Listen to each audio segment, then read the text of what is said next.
Recording in progress. Recording in progress. Recording in progress.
Good evening, ladies and gentlemen. This is DFG, the man with the golden voice, the lady's choice, and of course, smooth as a Rolls Royce. I'm coming to you live from the 571 where I'm having fun and I'm getting things done. Making it today, we're going to talk about what happened over the last about a little under a week ago at the Black Actors Award or the BAFTAs. I'm gonna play a quick video and we're gonna talk about it. But first, before I go, got a couple of things I want to say. Thank you for my family that's on here, Big Al, Miss Sum Sum, usually Chocolate Pearl, Apple and Bean are on, but sometimes they be behind. But the show must go on. Right now, I'm gonna play the video and we can talk about it. Echoes in the room. The night the BAFTA stopped breathing, the lights were bright.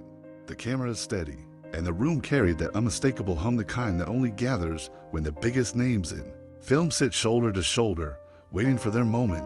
It was supposed to be a night of celebration, a night of artistry, a night where the only surprises would come in the form of golden envelopes. But then, something happened that no scriptwriter, no producer, no broadcast engineer could have prepared for. As Michael B. Jordan and Delroy Lindo walked onto the stage to actors whose presence alone commands attention, the room shifted. A sound cut through the air, sharp, jarring, a word that carries centuries of pain and weight. And for a moment, the entire ceremony froze. People looked around, confused, shocked. The broadcast didn't cut away, the delay didn't catch it, and millions of viewers heard it too. Very quickly, the source became known: John Davidson, a Scottish disability advocate and the real-life subject of the BAFTA-nominated film I Swear. Davidson lives with Tourette syndrome, a neurological condition that can cause involuntary vocal tics, including the sudden utterance of socially inappropriate or offensive words. In a room filled with pressure, cameras, and global attention, his tics intensified. But in the seconds before that context reached the public, the world reacted. Social media ignited. Confusion turned into outrage. Outrage turned into debate. And the BAFTA Awards, an event usually remembered for gowns, speeches, and winners, became the center of a global conversation. The BBC issued an apology, acknowledging that the slur had not been removed from the broadcast despite the tape delay. BAFTA followed with its own statement, expressing regret and announcing an internal review. Davidson himself later spoke publicly, explaining how anxiety can amplify Tourette tics and asking not to be judged for something he cannot control. Advocacy groups stepped forward, reminding the world that Tourette syndrome is often misunderstood and that involuntary tics can include taboo language. Okay. That was a quick one. So let's talk about it. Now I understand, having two sons that are on the spectrum, I can understand inappropriate behavior and I can understand acting out. And it's but saying that, knowing that it bothers you and you're just gonna get nervous during that one I can't get a pass to. I don't know. I might just call me cynical, but yeah, no, I can't do that. What do you think, Big Al? Well, I understand the condition, but for that word to come out of his mouth, he had to have been thinking that or feeling that. I just refuse to believe that words like that are shouted out. And I know people who have that syndrome, and uh, that's just a cheap excuse. I agree. I agree. What about you, Miss Summer? First, did you hear about the incident? I did hear about the incident and I watched the video a couple of times. And yes, I just, apparently uh, when Delroy, I can't remember his name. Delroy Lindo. Yes, thank you. And Michael B. Jordan got up and spoke. Apparently, that was not the first time that that gentleman yelled out and said what he said. He did that to a couple of people that got up and spoke. But regardless of the fact, uh, I believe, and oh God, that is a very, I don't even know the word to use. You want, okay, if you have a handicap, you do not want to treat handicapped people any differently. Everybody has a right to live and live on the planet and conduct themselves and but when you are in that type of setting, now they said that the gentleman left early. He didn't stay for the entire show. And so I just believe that he should have just came in the beginning, the red carpet, show, represented for the gentleman that did the movie based off of his life. And then I would have left. If I knew that I would, offend somebody in any type of way, not intentionally, but that it could come off that way, I wouldn't even be in that setting. That's just something that you have to, take under consideration. You know what I mean? Yeah. I don't know. I would have excused myself early, much earlier than anybody who got up to speak. Right, right. And that's understandable, but being on our end and knowing, had that been let's say Cat Williams um at the Oscars, not to say that they'll ever invite him, and he did that, do you think that he would be getting that much grace? I don't think he would have gotten that much grace, but they keep saying, oh, the guy that after he said that, they got up and tried to not cover it up, but they tried to, y'all, if that offended anybody, this is a medical condition, yada, yada, yada. And they tried to, explain it and tried to, not just kind of not make light of it, but they, it's a form of a protection, if you will. Yes, You yes, know what I mean? I They, agree. I agree. And like I said, it's unfortunate, but being in that situation, knowing you should know yourself, especially especially if something like that is bound to happen. Just the fact that it happened, the audience that was there, the fact that the BBC didn't even, they had a 2 hour delay and still didn't cover it up. And, you know, he could, like you said, he could have walked out. Now, it's just, everything's just too convenient, if I'm making sense. I think it's just too convenient. What about you, Miss Kim? Have you heard about this story? Yes. And the way I heard it was that word did not come out until Delroy, whatever his last name, and Michael Lindo. B. Jordan, came on stage. While everybody else was on stage, no outburst came about. So I'm thinking that was a word that had been used previously. And I know with tics, you do have sudden outbursts.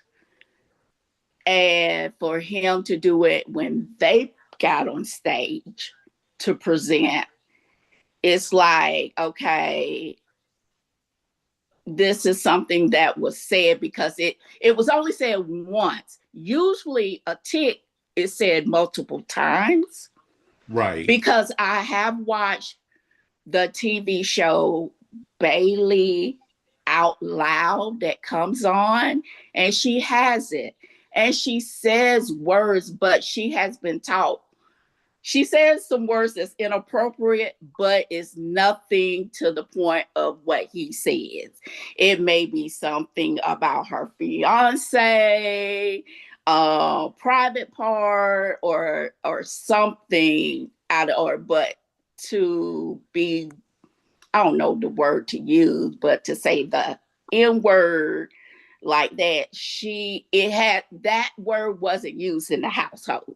You see what I'm Right. saying? Right. So it's like a child, if you say that to a small child in the household constantly, what are they going to do when they see a black person?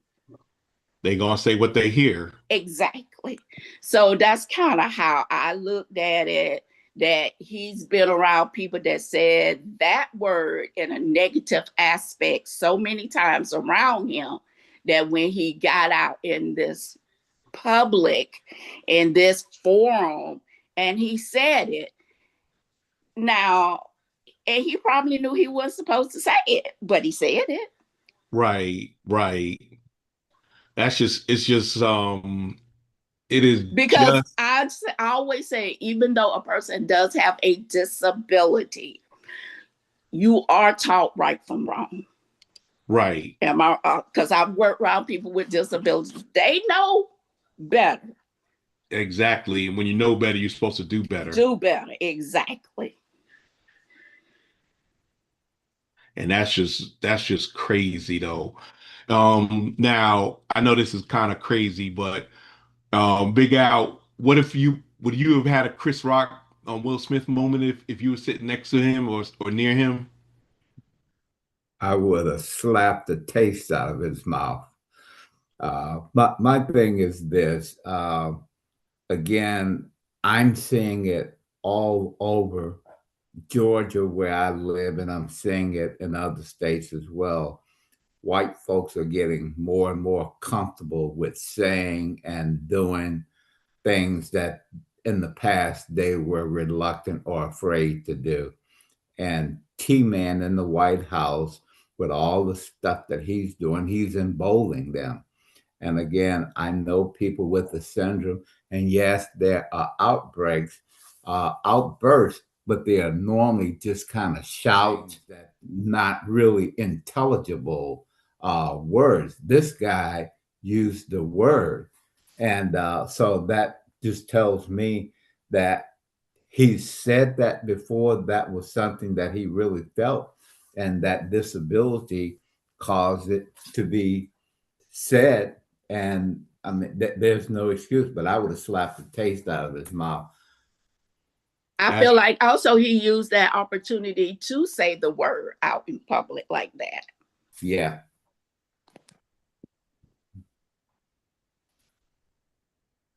that's crazy though. It's like you know, it's just it was just too convenient. It was just too convenient. I don't know why, but it was just too convenient and it just came out like that. What's going on, Miss Apple? It's the lady as sweet as Snapple. I know she's been under the weather the last couple of weeks, but it's my sister Apple. What's going on, Apple? Hey everybody, I finally got my voice back and I'm glad to be back. We're talking about the BAFTA awards and Mr. Davidson having his Tourette's syndrome. Um, and I asked Big Al, would he had a Chris Rock, Will Smith moment if he was sitting next to him? What is your opinion on that, on how that whole thing went down? Hmm. Okay, I know that he has a condition and that it causes him to blurt things out, when he has his tics or whatever. And he may not be able to control that. But from what I was reading up on, the words that they do blurt out is already in their vocabulary and they use it, but they just blurt it out in inopportune times. Yeah, I and but don't that think that his condition should be used as an excuse, but I also blame the producers of the show because they could have blinked it out. Yes, it happened, but they didn't have to make it so public without, they could have edited it out. It's what I'm trying to say, to make it right. bigger than what it should have been. And I here's think the they did that on purpose. and something similar to that happened about 20 almost 20 23 24 years ago at the Super Bowl. There was a certain popular woman singer and a popular guy singer, and there was a wardrobe malfunction. And they said nothing to him, but she got all the heat. I can't quite put my finger on why, but It's like when stuff happens to people, to us, said when some people have us, when it's up to us, we have issues and we catch all the heat. Now, Miss Kim, I'm gonna ask you the same question I asked Big Al. Had that happened around your way or happened and you were in the vicinity, what would have been your reaction? Yeah. Ooh, I probably would have said something. I probably would have asked him to be escorted out because you offended people around you. I probably would have wanted to put hands on him, but I know that wouldn't have been an appropriate thing to do. But yeah, I would have asked for him to be removed. And would you have done anything physical?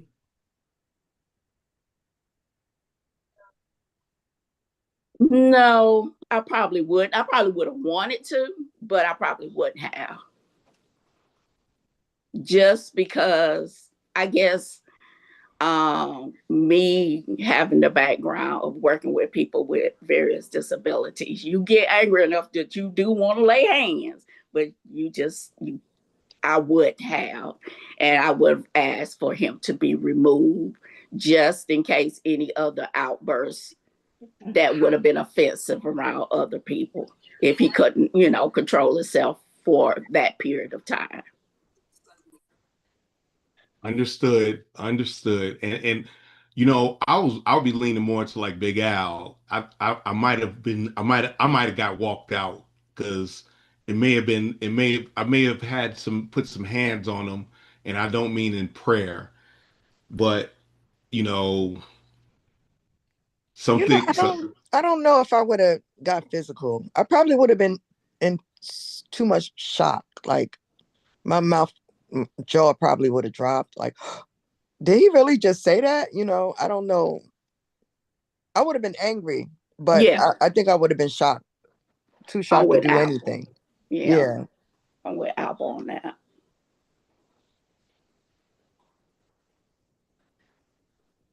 that's that's one of those things that you have to look and say, what would you do? Because for the most part, would he have said that had he been in a room by himself with Deloy Lindo or Michael B. Jordan?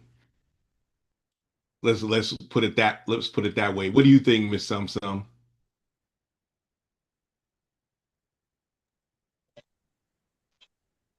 I don't know. It just seems like it, he just to me he shouldn't have been there in the first place as far as I'm concerned. When you have a quiet setting, people are talking about important things. Some people just don't belong there. And I don't know the full extent of, you know, of that type of a handicap, but could he have covered up his mouth if he felt something? I mean, could he just keep something over his mouth to prevent him from yelling? Because you got to say the full N word and very clear and loud. I mean, could he have covered his mouth and just heard a mumble you know what I mean? It's like certain things. If you're going to go in that environment, you should be able to have certain type of safety precautions so that you don't offend somebody. And then again, to me, like you all said prior in the beginning, for everybody else to get the F bomb and all of this stuff when they were speaking, and for it to be covered, and then for that one they let go, that to me was unacceptable. That broadcasting, uh whoever they whoever covered that should have been uh I don't know, fined, reprimanded, whatever you want to call it. That should have not, we should have not known about that. Only the people in that setting. And then they should have dealt with it there. If I was sitting next to him, I would have, you know, I agree with Kim. I would have gotten up. I would have made him feel uncomfortable, even though, and it's sad, a part of me feels a little bad about it, but because not in the fact that of what he said, but if he does not have control over that, yes, that may have been in his subconscious and he went ahead and blurted it out. But I truly feel like, there's a time and a place, and he did not belong in that type of environment. Now, WWE, Raw, and in the crowd and all of that stuff, if he has his Tourette's and he just blurts out something, maybe people might be more acceptable to that. Or if he's in a football game where he can be drowned out a little bit, maybe. But when people are quiet, you can't go to the opera like that. You can't, a concert, yes, something where you're drowned out, but certain settings and things of that nature, that type of a handicap is not that type of environment for him to be in. And but that's when, like I said, it's one of those things that when we look at those, a lot of people don't want to hear that. They don't want to, I don't want to hear that. And the fact that, like I said, everything just seemed too convenient. Public TV, and they ain't bringing him out like they wore out Will Smith. And Will Smith was wrong for what he did. Hey, I ain't making no excuses, but let's. I don't think that he will get as much backlash and smoke as Will Smith got for doing what he did to Chris Rock, because he cussed on there. He cursed on that, and you heard it. He said, "Keep my wife's name out your effing mouth." So But that should tell you. here's the thing, will Michael B. Jordan and that cast of Sinners, or any other black actor for that matter, go into those types of settings now without seeing if he's going to be present? Because to avoid anything from that, like that happening again, they're going to lose out maybe on a lot of black actors going to these type of award shows if that man is there. That's true. But that's I'm just saying it's just I don't know, because like Big Al said, those people getting real comfortable.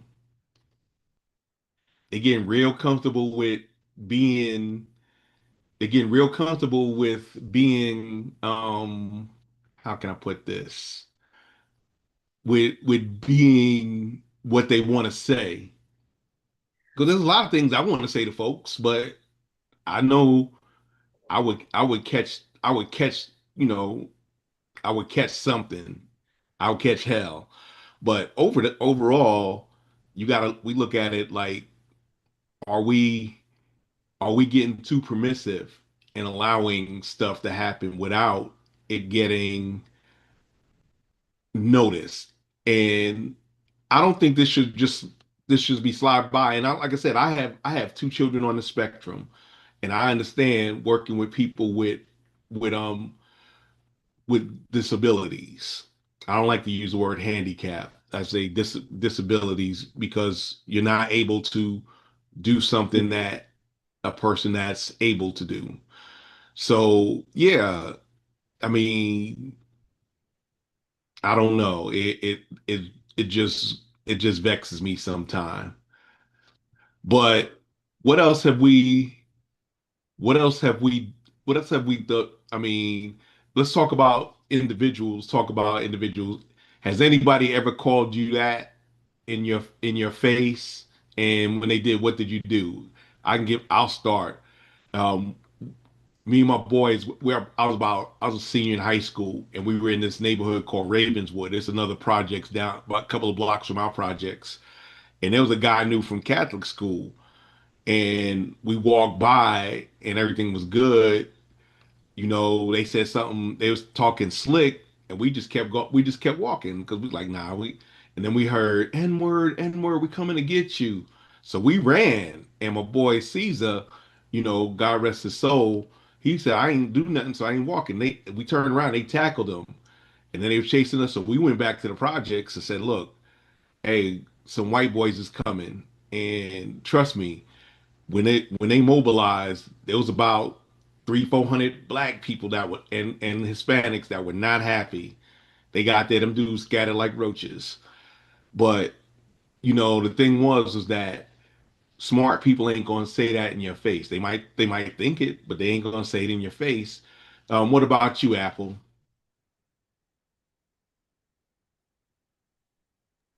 Um, when I was in South Carolina at the fair, I was walking and a group of white guys in a car called me that. That was my first and only time that someone called me that in person. Mm. But you know, they drove by, they just yelled it out the window, and I was shocked. It was nothing I could do about it at the time. But you Yeah, know, I don't think I've been back to the fair in South Carolina after that. yeah. I don't I think was pretty scared. I was young. I was, you know, I think I was about 18. I was young and I was scared. I was by myself. I can understand that. I can So definitely understand that. yeah. But like here in the city, they wouldn't dare. Not when I was younger and you know in Queensbridge and as an adult in the neighborhood I live now, they wouldn't dare. So yeah, no matter how much, you know, the orange turd emboldens them, they wouldn't do that. Roger, I understand. What about you, Miss Sum Sum?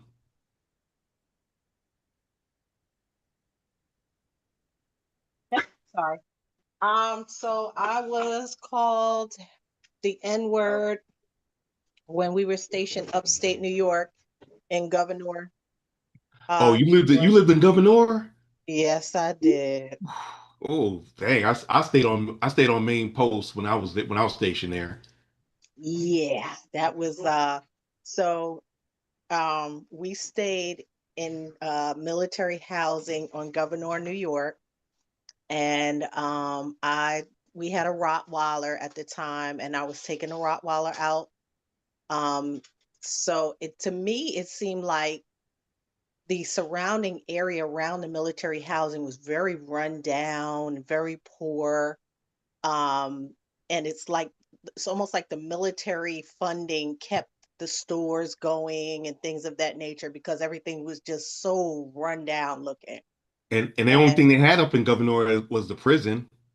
yes, and that's the first time I ever saw Acme and all these different type of stores. And um, I was walking the Rockwaller out of the military housing, and I was passing a nearby neighborhood, and it was trailer park, and I saw these two kids playing in the yard, and the little boy said, "Oh, mom, look at that," and walking her dog. And the mom was in the house. It was a really, I'll never forget. It was a heavy set lady, and she was staring at me. And I just kept walking the dog. I didn't stop. And she says she better not say anything either. That and she better not say anything. And I remember I was shaking, and then I just kept walking the dog. I walked back to the house. I called my husband and told him what happened. And he talked to his first sergeant and told him. And then I don't know what they did, but they apparently there was another area that I had to walk the dog and I couldn't walk it in that section. I think they may have had problems with those people before, Mm. but in our neighborhood, it was very mixed. You know, we had a lot of different nationalities, but as soon as we came out of that neighborhood onto the main road, it was a whole different thing. They had the what did they call? I forgot. I don't know if they were Mormons, the people with the black buggies You with the talking horses. about the Amish? The Amish, thank you, thank you. It was a lot of Amish on the road. It was quite an experience because I was coming from Virginia Beach to upstate New York. So even in military housing in there, it was still a little bit blended. But then when I got up there, I was shocked. I was shocked. I could not believe it. Yeah. Oh, trust me. I'm well aware of Fort Drum. For all those people that don't know, if you've never been up there in Watertown, at the time, I don't think they do that. I think they turn those over. But there were three areas that were outside of Fort Drum that military families lived. One was Governor, one was Loudville, and one was Sackett's Harbor. They had housing out there in a town called Calcium. Um, they had a few, and what it was Fort Drum at the time pumped in almost $500 million a year into that economy. If they weren't there, it wouldn't be nothing up there. And um, yeah, so you had that. That was the only time they ever saw a person of color if they were in prison or in the military. They didn't live. There weren't too many people that lived out there that were black, and so you did have a lot of incidents like that. And you thought you was in Alabama. Big Al, I know you coming from Louisiana in the South. Um, when was how often were you called that, or did somebody call you in that area? Uh, from my experience, the W boys only get brave enough to say something like that when they have overwhelming numbers, 5 to 1, 10 to 2, then they get brave enough to say that. I've had people during my military career who wanted to, but they were afraid to. But I did have one incident in ROTC summer camp where a white boy called me that. And what they hate more than the N word is trailer park cracker. And I Hmm. responded to him in kind as being a trailer park cracker. And what made it unique is I was the only black in the company. So I got a company of white boys, and I was the only one. And they thought I was a little crazy anyway. And that's what I had to do, play crazy, just to make them respect me. So when I called them that, they all looked, and he and a couple of others said, "Well, we're going to have a blanket party for you tonight." And I said, "Okay, good." And at that time, we were able to keep our M16s in the barracks with us. And I said, "I want all you MFs to come." And I don't want to be disrespectful to the women on here. And I said, "I have 2 clips of ammo that I kept from the latest range. And I want all you MFs to come, and a whole bunch of y'all gonna die tonight." And from that point on, they didn't have no problems with me because, like I said, I knew I had to put my best act on because they would have completely run me out of there had I shown any signs of weakness. So they thought I was really crazy. And that's what I portrayed. And that was the only time it was said. I responded with low life trailer park cracker. And that stung him more than him calling me the N word. Now, did you ever see any of those guys after advanced camp? Oh, yeah. And they all wanted to be very nice to me, but I resisted it. They wanted to go fill my canteen up with water. They wanted to do this. They wanted to just wait on me hand and foot. And I said, not only no, but hell no. Because God knows what they would not have put in my canteen Oh or yeah, what they tried to definitely. do. So, but once you show me who you are, I believe it, and I feed you with a long stem spoon. And I knew all them crackers were all the same. He was just the one that was brave enough to say it. They probably put a battery in his back. Oh yeah, Um, that's one of Yeah. those things. Oof, yeah. Trust me. I know the military is less about that, but don't y'all think for a minute that they ain't those out there like that. Miss Kim, what about you? What was your experience with that? I haven't heard anybody call me the N word, but I know a couple of people wanted to, but they probably did behind my back and didn't let me hear it because I've been told I look at people like they crazy and go ahead and try me. And you go and F around and find out. So personally, in my face, no, I haven't had that happen. No. Yeah, But like I that's said, I'm pretty sure it's been a lot of people that wanted to. oh yeah, that's yeah, trust me, I understand, especially since you think about Georgia in the country, that some of them was just like, you Yeah, know, and working with a lot of young white kids. Um, yeah, especially the line of work I did.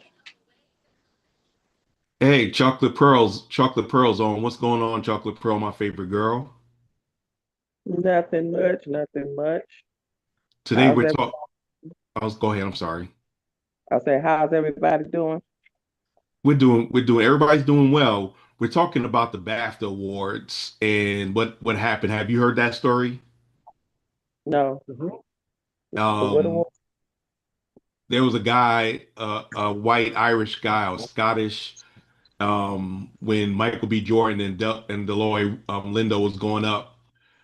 He yelled out the N word, and they said he had Tourette's. He was an activist for Tourette's, but he said in there. And then when the BBC, the British Broadcasting Company, aired it 2 hours delayed, they didn't take it out. wow.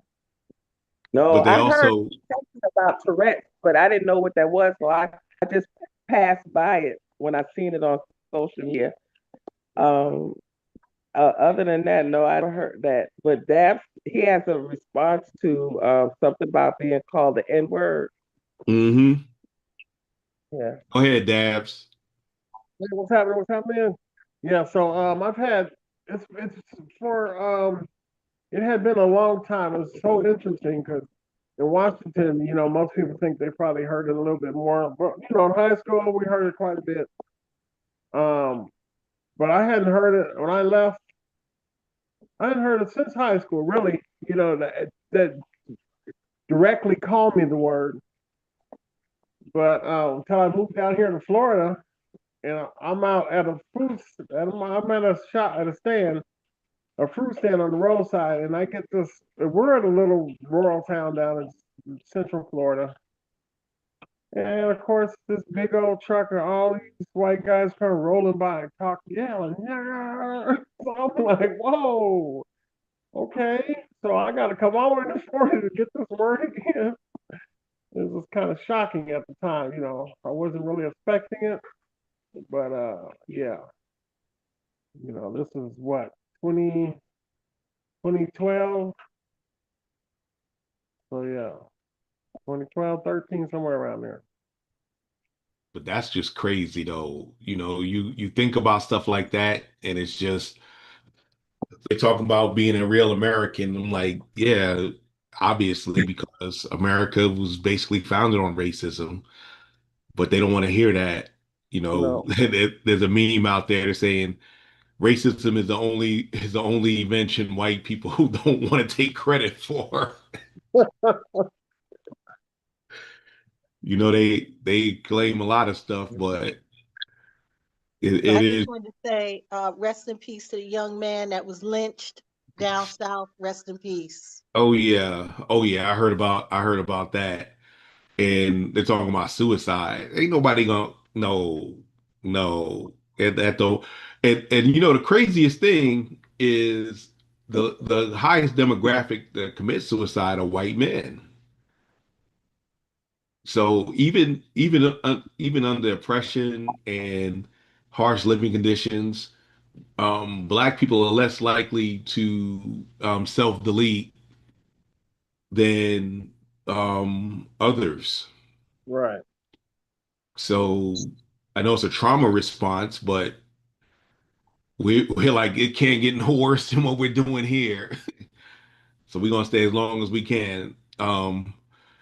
But it's just I don't know. It's just interesting that a lot of MAGA saying that racism was dead until Obama was elected, and that don't even make half kind of sense.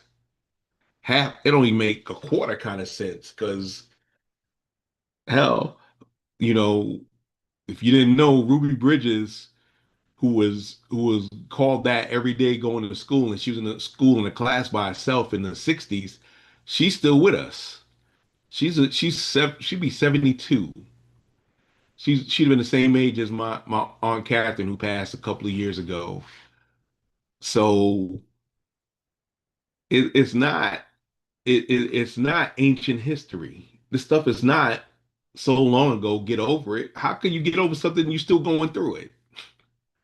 Can somebody answer that? Exactly. Can't answer that. Just say exactly. Tell me something. So I mean, I'm not trying to play victim. I mean, hell, some of the stuff I've done was self-inflicted. And I've been prejudiced, I've been bigoted, but I ain't got no power to be a racist. I can't, if me and a white woman, the white woman come and beat me with a baseball bat. If authorities come, who you think they're gonna arrest? You? Yep. Ex- Exactly. Exactly. So I don't, I don't like the way things are going, but I'm going to get through regardless. And that's how I think about it. So we just got to continue to not get the battery put in our back, but we just got to as Childish Gambino did in his song, on the soundtrack of Get Out, just stay woke because they be creeping and they try to catch you lacking and slipping. So you got to understand that. Got to keep one eye open, and a hand on something that you can get back at folks for trying to get at you. But yeah, it's I don't know why they go to those awards anyway, but it's one of those things that we look at and we try to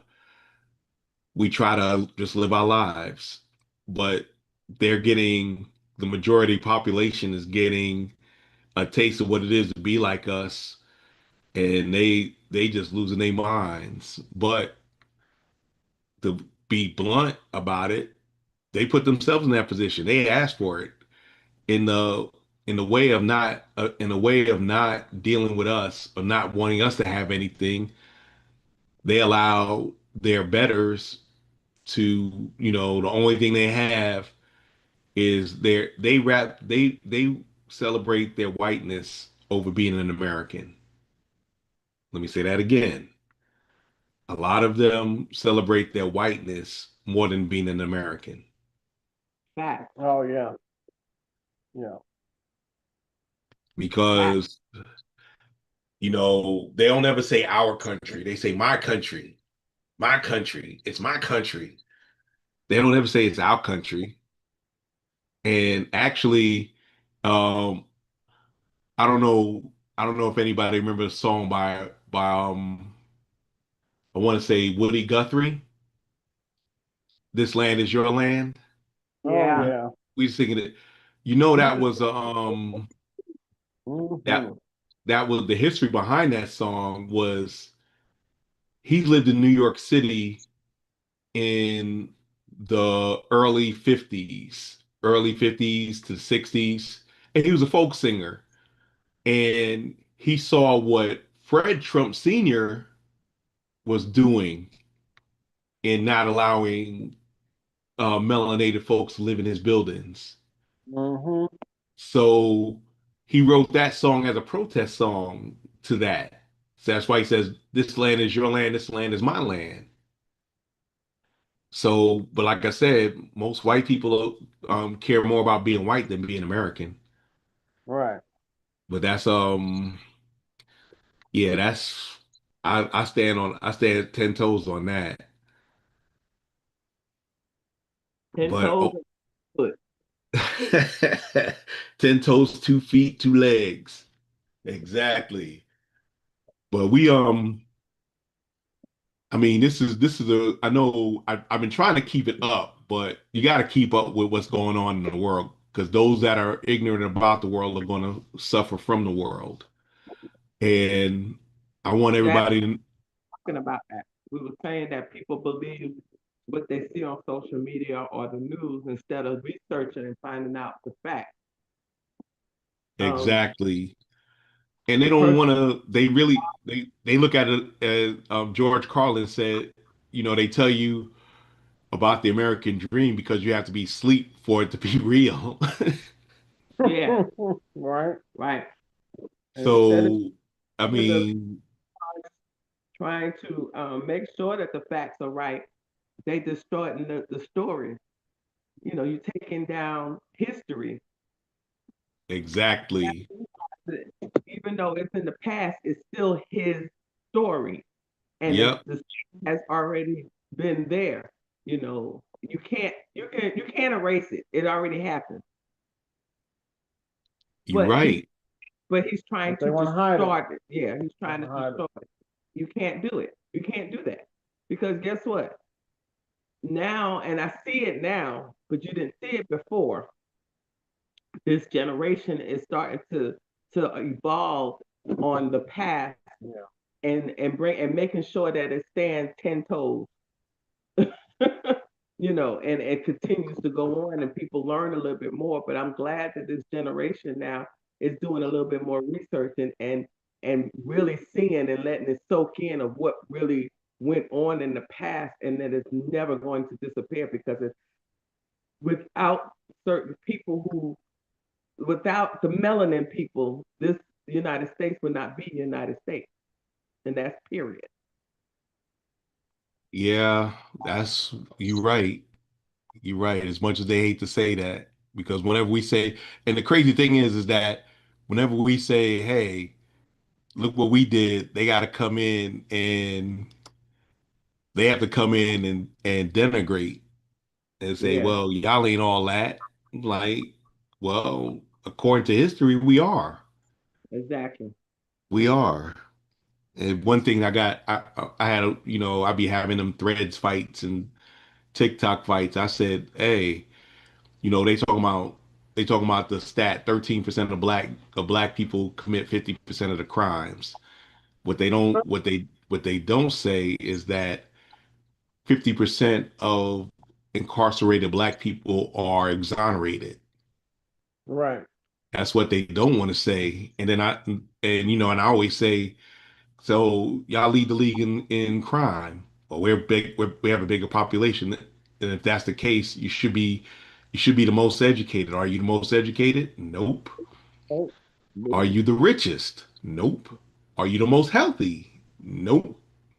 So in essence, that, you know, you basically self-own when you say that. Now, I'm not saying that black people are on top of anything. We're close to the bottom and everything. And that's how the system's set up. That's how the system's set up. We work within the system now. If you could imagine, had they not had they not done all that flashback after the Civil War Reconstruction, where this country would be, where this country would be. We talk about how great it was.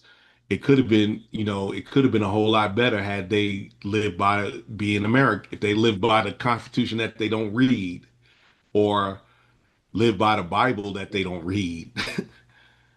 So a lot of times we look at that, but we make sure that we understand that, hey, we had a 400 year they had a 400 year head start and we still almost caught up to them, which is kind of sad on their part, but it's amazing on our part. We still have a long way to go, but we know without us, this place would definitely be mayonnaise-ia. But I'm gonna close out the show now. I just want to thank everybody out there on TikTok land and Facebook land, YouTube land, IG land. I want to thank the family, um, my girl Chocolate Pearl, the lady Sweetest Snapple, Miss Apple, Sum, Big Al, Kim, Miss Nikki on YouTube.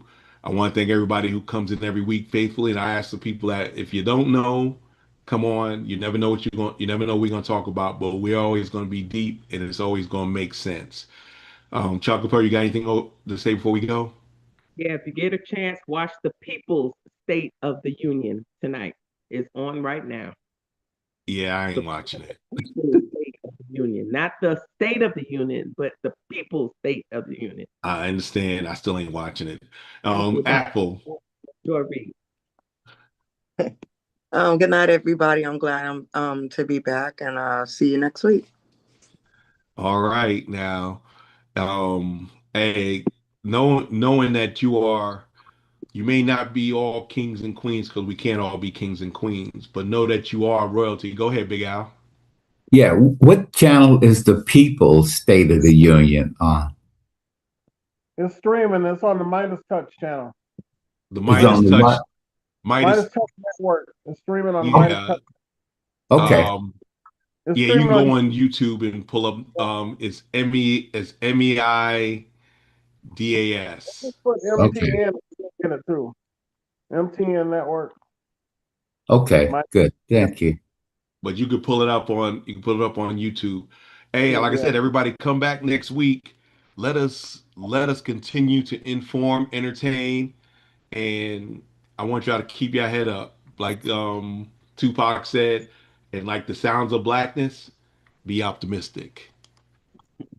On the behalf of myself, DFG, Chocolate Pearl, Apple, and Bean, we want to thank you for watching our show. Please come back, like, share, and subscribe. Peace.